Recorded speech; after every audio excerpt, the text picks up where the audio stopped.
Great security has multiple defensive layers, and each layer must be monitored and protected. Section 8. Adding and defending layers. Another of the 12 principles is that of layering your security. To put it one way, the more layers of defense you have, the less likely it is that an attack can make it through all of them. Put another way, payment processes always have multiple layers to them already, and since each layer can be compromised, each layer requires protection. This contains 3 sections: the human element, the perimeter, and the interior. First, the human element. There's a strong emphasis in modern treasury on technology, and for good reason. Technology is constantly changing, and its applications within finance morphing, making it an important element for treasury professionals to study and understand. Additionally, cybersecurity logically emphasizes technology since its focus is on the ways our technology can be compromised and on technological defense. However, every computer system has a user, or more often, a host of users. People are some of the most frequently compromised elements in a payment process, but they are also some of the most capable defenders if they have been properly trained. This dramatic impact, whether positive or negative, that staff and their training can have on security outcomes appeared in a recent survey on Treasury fraud and controls. According to the survey data, employee training correlated to lower loss rates related to various types of fraud. Firms that did not train their employees on payment fraud, security, and cyber fraud saw the following ratios of increased loss: 2 times for ACH fraud, 4 times for business email compromise, 5 times for both cyber fraud and malware, as well as ransomware. A corresponding chart's included in the digital version. While correlation does not always indicate causation, these statistics are interesting and should encourage Treasury professionals to assess their staff training policies, especially given the rapid growth of attempts, success rates, and loss levels for several of the fraud types listed. It is highly recommended that firms require training at least annually for anyone involved in the payment process, and that a testing component be included in this training. Employees need to know how to recognize a BEC message in their inbox, have awareness of the newest methods criminals will use against them, and understand the importance and the company policies regarding challenging and confirming a suspicious payment request, even if it appears to come from the CEO or CFO. Making sure staff has sufficient training on these issues can deeply strengthen one of the most vulnerable layers of the payment process. Second, the perimeter. The second layer of vulnerability and defense is the perimeter. This term refers to the access points and defense measures surrounding the data and systems. It includes elements such as hardware, the firewall, and user access. Treasury has little involvement in setting up and maintaining the perimeter in most organizations. The setting up of routers, firewalls, and user logins falls instead to IT. However, this is an area where the treasurer's proper role is that of superintendent. The treasurer does not set up the routers or create new logins when a new hire is onboarded. Still, since it is Treasury's job to make sure payment processes are secure throughout the organization, it is entirely appropriate to ask questions about how these tasks are being performed. The treasurer needs to know what is going on and how processes are working. If your questions meet with vague responses such as, "It's locked down," it is also appropriate to dig deeper and ask exactly what that means, what steps are being taken, or who has access. The full meanings and implications of this role will be discussed in a later section. Third, the interior. Within the perimeter lies the interior, a layer that includes processes, systems, and internal controls. There are many questions for Treasury to ask at this level, some of which will be directed inward at Treasury itself, while many others will be directed outward again.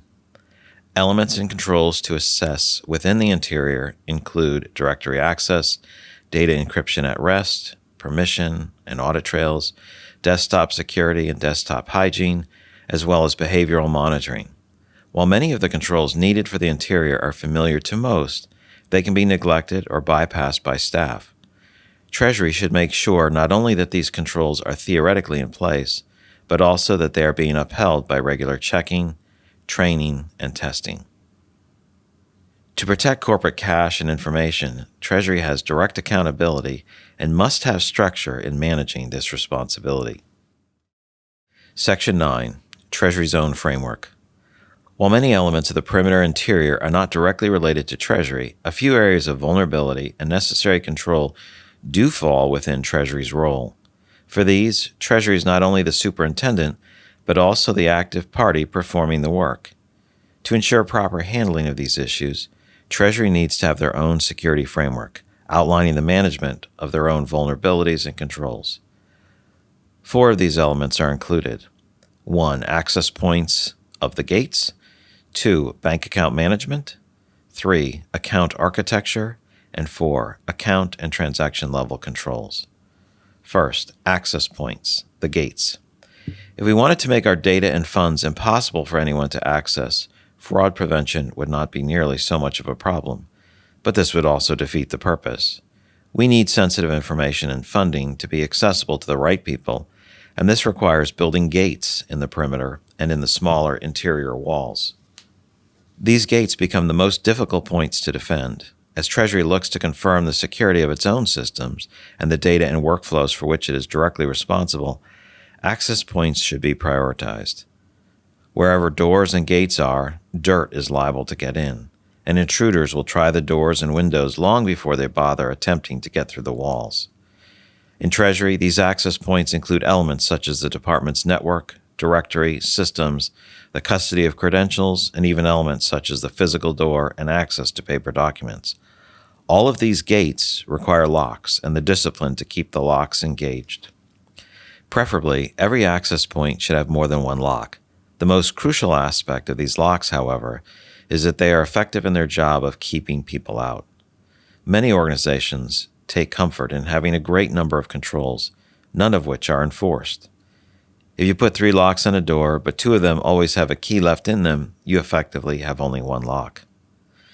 Many, if not quite all, of the controls discussed zero in on the defense of some of the most vulnerable access points, but there are many more.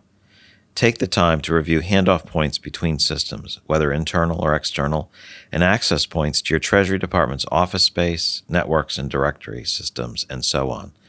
They will vary from company to company and department to department, so it's important to consider your own unique gates, test the locks, and add functions as necessary.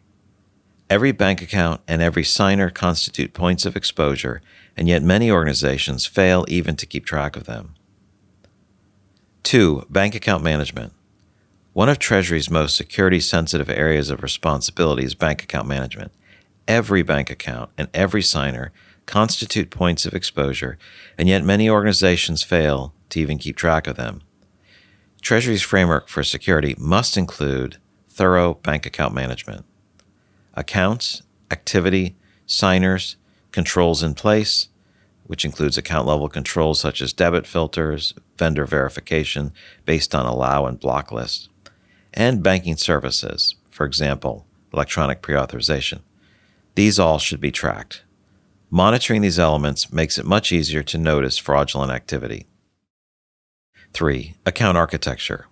Even with good bank account management, it can be difficult to keep track of every account's activity and that activity's appropriateness when the structure of those accounts is random. Organizing your accounts with intentional architecture designed to maintain clarity and efficiency is an important piece of Treasury's framework. The most common and recommended basic architecture involves the use of a concentration account, also called a header account. In this model, funds flow into the collection accounts, flow from there into the concentration account, and from there are transferred out to the disbursement accounts as needed. This separation, with all accounts being exclusively either collection or disbursement except the single concentration account, allows you to easily see your net for the day and to rapidly identify anomalies. If funds are dispersed from a collection account, for example, it's immediately clear that investigation is necessary. Further categorization of accounts can prove helpful as well. Perhaps one account is exclusively used for ACH disbursements and another is used for checks.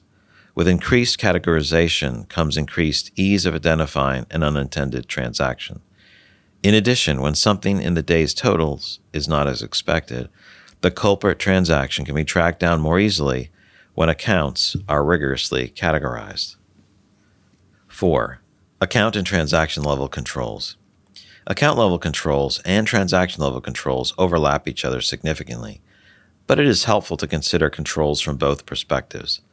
Also note that an organized account structure is complementary to account level controls, since many of these controls rely on restricting the types of transactions allowed to pass through an account. They apply more readily when accounts are organized such that only one or two types of transactions can occur in each one. Technology can also be a means of creating centralized directories that all payments leaving the company are checked against. Other controls rely on restricting the types of transactions allowed to pass through an account. Allow lists. Allow lists enable you to create a centralized database of beneficiaries and accounts that have been verified and that payments may be made to. Payments to beneficiaries or accounts not on this list can be blocked until approved manually and or flagged by the system. This provides you with an additional level of security. Block list. Conversely, you can also create a centralized database of beneficiaries and accounts that have not yet been verified and should not be used until further notice. Again, the system will flag or block these payments, and you can intervene either to stop the payment or to add the account in question to your database. Debit filters. Similarly, debit filters restrict the types of debits that are allowed in an account. For example, a debit filter might be set to block all ACH debits in an account intended for use exclusively with checks, or vice versa. A debit filter is primarily an account-level control. Debit blocks. While a debit filter restricts the type of externally originated debits that are allowed on an account, a debit block restricts disbursement activity on an account exclusively to internally originated transactions, blocking all types of debits that originate externally. This, too, is an account-level control. Positive pay. Positive pay is primarily a security feature for check disbursements with a control function at both the account level, the services is required. Positive pay. Positive pay is primarily a security feature for check disbursements with a control function at both the account level, the service is required and ensures all checks being presented for payment have been issued by the paying organization, and at the transaction level, each payment has its own individual record. With positive pay, transaction information on the issued checks is given by the account owner to the bank ahead of time, and the bank only processes the transaction if the data the payee presents matches exactly. Payee match positive pay is an expansion of the traditional positive pay services, adding a matching requirement on the payee name, not just on the check number or on the amount of the payment. ACH positive pay, electronic pre-authorization. Various bank services allow certain entities to debit a bank account using EFTs. These services may have distinctions for individual entities, for any amount, individual entities and amount limits, or even individual payments. These two represent a combination of account level and transaction level controls. Zero balance account. A zero balance account, or ZBA, is a cash movement structure that functions as an indirect account level control. In zero balance accounts, the balance is raised only as needed for disbursements, and funds deposited to the account are transferred away rapidly, such that the account maintains a normal balance of zero. Reconciliation. As noted in the 12 principles, speed matters. Daily reconciliation is a highly recommended account level and transaction level control that helps identify account probing activities, unauthorized transactions, and errors by rapidly detecting problems while there still may be a chance of recovering funds or stopping the fraud while it is in flight. Reconciliation must be careful and thorough, however, especially in order to catch the probing that occurs prior to fraud. Since criminals often test an account by pulling out and then returning very small sums, sometimes less than $1, these transactions net zero and are easy to ignore. However, those responsible for reconciliation in your organization must be made aware that such transactions require investigation to ensure that they do not indicate fraudulent probing. Automated detection processes. Automated detection processes also play a role here. Moving forward, new technologies such as AI-driven fraud detection will become increasingly important and bring about more efficient security. The treasurer is responsible for ensuring the organization's payment security is effective and comprehensive, even though many of the tasks involved fall outside of his or her jurisdiction. Section 10. The Superintendent of Payment Security. We began this ebook by discussing the treasurer's role as Superintendent of Payment Security. As a superintendent is responsible for ensuring a safe and effective learning environment, even though they do not perform many of the duties they oversee, the treasurer is responsible for ensuring the organization's payment security is effective and comprehensive, even though many of the tasks involved fall outside of his or her jurisdiction. This can be easier said than done, however. Below, we'll discuss some guidelines for most effective validating the security of your organization's payment processes and fulfilling the role of Superintendent of Payment Security. 3 guidelines include assess, inquire, and direct. 1. Assess. In order to keep watch over the activities of the school, the superintendent must understand many things. He or she must know who is responsible for what the current state of the school is, and what elements, whether internal or external, threaten the school. Similarly, Treasury must understand its own organization and the other departments and people involved in the payments processes. What is IT responsible for? Which departments process what types of payments? Who is in charge of the security procedures for cross-departmental payment processes? Are the process steps and points of exposure clearly inventoried? What remediation steps are in place to counter known weaknesses? In addition, Treasury must understand the current threats and risks to payment security. With criminals constantly adapting their methods and security standards and leading practices adjusting in response, the treasurer must put in the effort to stay current on developments in the payments, fraud, and security landscape. Combining this internal and external knowledge, the treasurer must also realize how his or her organization stacks up against similar groups and relevant standards. Developing this level of understanding helps Treasury identify the surface areas of exposure in the organization.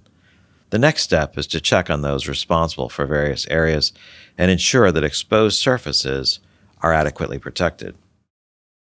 For the most part, the Superintendent of Payment Security performs his or her duties by talking to those responsible for various payment-related areas and asking many questions to ensure practices are in place that support all security principles required for good payment security. Number 2, inquire. Treasury cannot and should not spend all their time looking over the shoulders of other departments and watching their every move. This is not what we mean by supervision or oversight. For the most part, the Superintendent of Payment Security performs his or her duties by talking to those responsible for various payment-related areas and asking many questions. It is appropriate for the treasurer to probe rather deeply with these questions. When questions meet with surface-level answers such as, "Yes, that process is secure," or "Absolutely, that access is locked down," Treasury can ask follow-up questions to find out what is meant. Locked down, for example, might still mean that the entirety of IT has administrative access, which is not in line with the principle of least privilege. The intent, however, is not to make others uncomfortable so much as to gain understanding and probe out areas that others may not have thought of. Treasury should enter these discussions for the sake of understanding what others are doing, how exactly they are doing it, and why.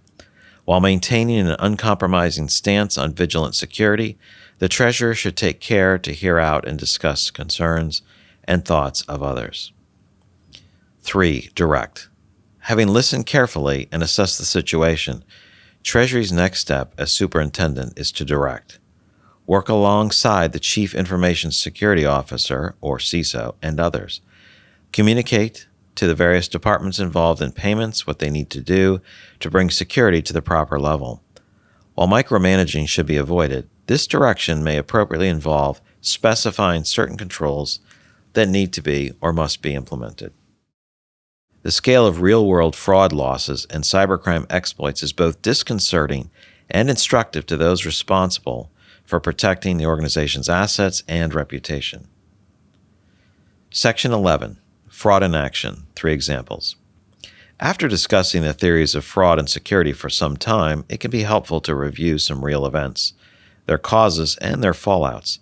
This can help build our understanding of the wide range of attack methods, the ways common controls can be bypassed and breached, and the angles both external and internal, from which fraud can originate.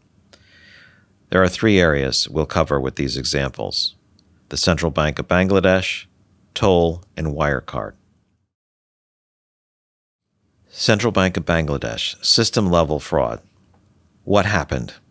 In early 2016, criminals sent wire transfer requests totaling $951 million US to the Central Bank of Bangladesh, $101 million of which was sent out before anti-money laundering, or AML, controls were tripped at the Federal Reserve Bank of New York. A little over $20 million was recovered due to a spelling error, but the remaining $81 million was permanently lost. The head of the bank was forced to resign a year prior to his intended retirement. Failures of defense. The Central Bank of Bangladesh didn't have firewalls up at every access point. This made it a particularly easy target. Its office routers were bought used so that they were not up to date, and they were left on the default security settings. In addition, system doors had been opened during testing and implementation and had not been locked down again when the system went into production. As for notification controls, the system would print off a notification whenever a payment was made, but the criminals successfully hacked the notification system, preventing any of the necessary alerts from printing. Finally, the bank failed to notify the governing authorities of the fraud in a timely manner. This delay compounded an already bad situation, making their attempts to recover funds even more difficult. Fraud methods.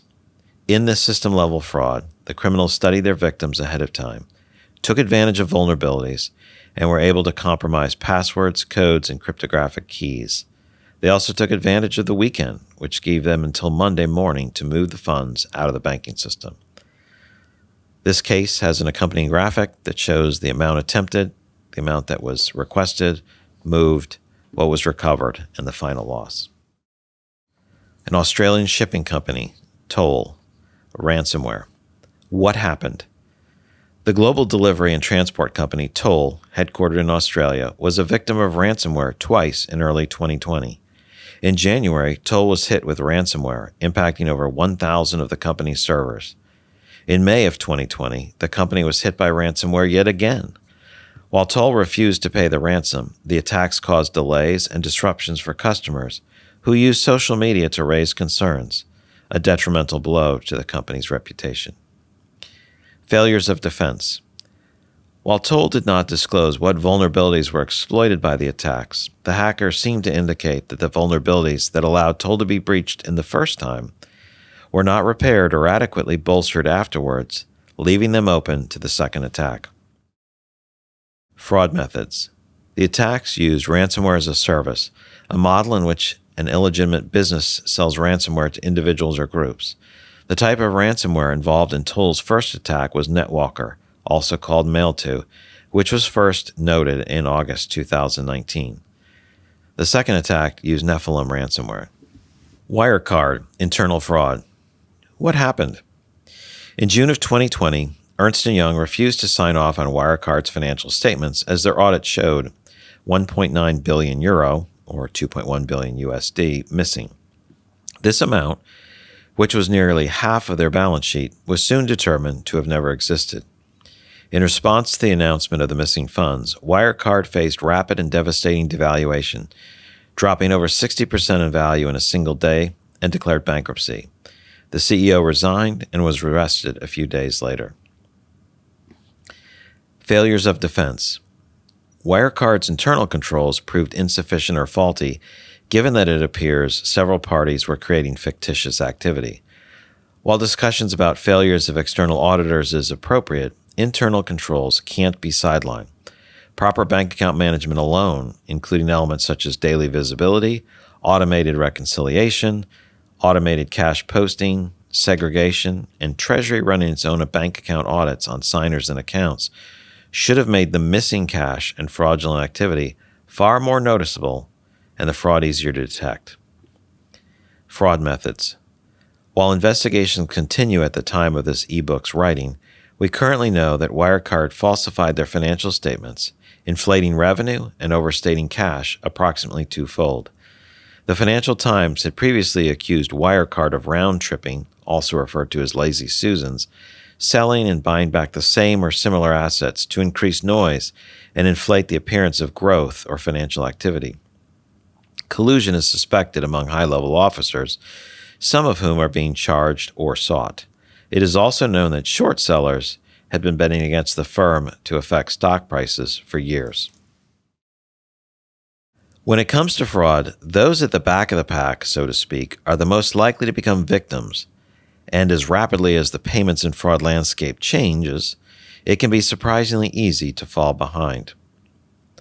Section 12, an initial roadmap and resources.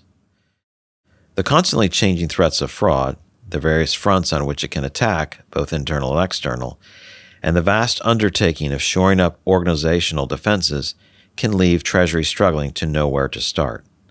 In the following section, we will outline a roadmap for getting started in assessing your current level of organizational security and identifying the areas that most urgently need tighter defenses. Included is information about 5 resources you may wish to use as you strengthen various aspects of your payment security. These services and subscriptions individually provide various levels of review or control, and they offer a more comprehensive defensive posture if taken together. Assessing the situation. The first step in bolstering security is identifying your current situation. How well is your organization prepared for various types of attack? How good are your defenses? How do you know? Starting by asking yourself some thought-provoking questions and doing the research to uncover realistic answers can help you gain a basic understanding of your company's current state and most urgent needs. We have 5 resources. 1, a self-test. 2, a benchmark. 3, payment security scoping workshops. 4, payment security assessment. And 5, secure treasury. Resource 1, self-test. There is a link provided in the digital version of this ebook. This free resource consists of a battery of 8 questions that lead you through a simple evaluation of your organization. At the end of these 8 questions, you receive an overall indicative score. This exercise is similar to getting your vitals checked. It gives the basic indication of the organization's overall health and shows when a certain area needs further investigation. The scope of this test is broader than security alone, but security is an important component measured. Resource 2, benchmark. When it comes to fraud, those at the back of the pack, so to speak, are the most likely to become victims, and as rapidly as the payments and fraud landscape change, it can be surprisingly easy to fall behind. Recognizing how you measure up against similar companies shows you where you may be putting yourself at significant risk by falling behind. While taking your vitals with the self-test is free, benchmarking is a low-cost, more in-depth way to gather insight in your company's current situation and most urgent security tasks. Our benchmarking services begin by having you respond to a battery of questions regarding your practices and plans, including payment security. We then compare those responses against the broader market, making sure the comparison is always between companies of similar size and complexity. The Payment Security Benchmark Report also provides information on what organizations ought to be doing to meet current leading practices and standards. This offers you an excellent starting point, showing your gaps and the areas that need attention. Resource 3, Payment Security Scoping Workshops. The first step in achieving a more secure payment setup must be an audit of all the processes, workflows, technologies, and stakeholders currently in place. You need to know where you're coming from to know where you can and should go. However, we've seen that payment security is multifaceted, and while treasurers act as superintendents, they cannot be expected to deal with all of these aspects on their own. That's why Bellin offers extensive payment security scoping workshops, including remote workshops conducted by experienced treasury experts intricately familiar with the treasury technology. Experts guide treasurers through the assessment of their existing payment security landscape and help them map out a future state, as well as very practical, actionable steps to get there. This way, you achieve a much more secure setup that reflects the needs, but also the vulnerabilities of your specific company and brings you lasting peace of mind. Resource 4, Payment Security Assessment. This strategic treasurer service is another option for conducting a security audit. It entails a custom review of your organization's payment processes by a team of experienced treasury consultants. This review usually spans from origination of vendor pay setup to payment origination to delivery and confirmation of payment information to the financial institutions.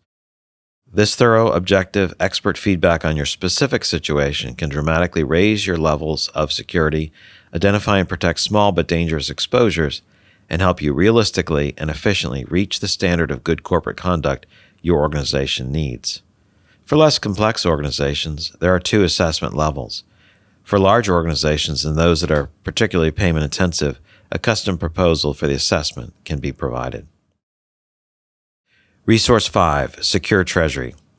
Early in this ebook, we discussed the importance of the human element and showed how employee training on payments, fraud, and controls correlates to dramatically lower rates of fraud loss.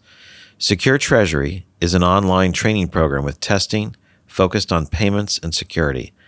As a subscription-based program that adds and updates courses over time, Secure Treasury offers companies a way to keep their employees current on developing fraud issues and to repeat training on an annual basis, as is strongly recommended.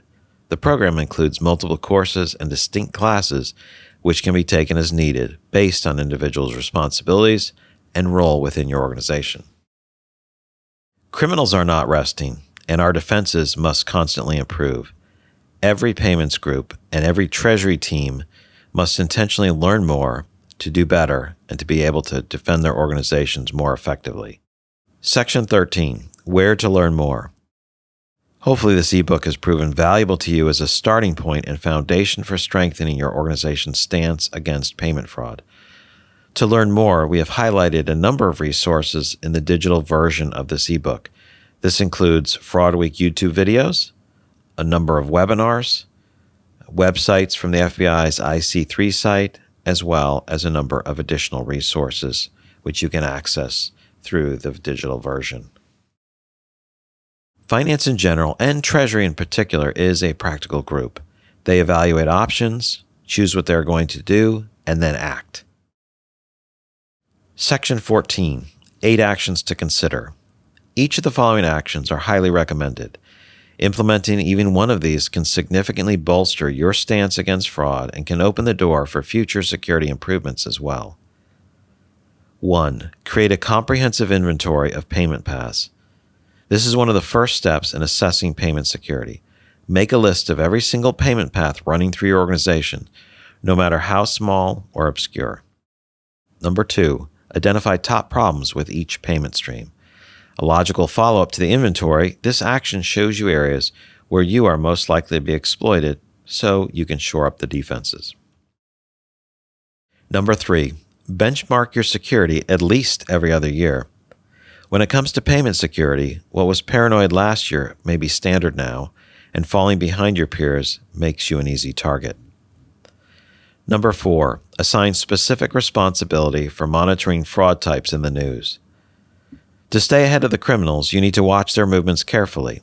To make sure that happens and simplify the matter, divide and assign the monitoring of developments in various fraud types among Treasury staff. 5. No less than quarterly, hold a fraud and control briefing with your full staff. A quarterly meeting, if not a more frequent one, focused on security, helps staff keep each other informed and provides a space for discussing vulnerabilities and potential solutions. 6. Be intentional about research and learning. Every month, listen to a podcast, watch a webinar, read an article, or learn by whatever means suits you. Whatever you choose to do, be intentional. 7. Get payment security specific training. While general training on security can be quite helpful, a good training course specifically for securing payment processes pinpoints the unique challenges you need to know about and shows you how to address your organization's most pressing payment security needs. 8. Consider technological support. Take the opportunity to familiarize yourself about what a treasury management system with integrated controls, a secure payment gateway, and other fraud prevention technology can offer. In the notes on this recording, you can find a link whereby you can download the digital version of this executive guide. About the firms. Contact information is included in the digital version and is found on bellin.com and strategictreasure.com and describes Coupa Treasury and Strategic Treasure. Thank you.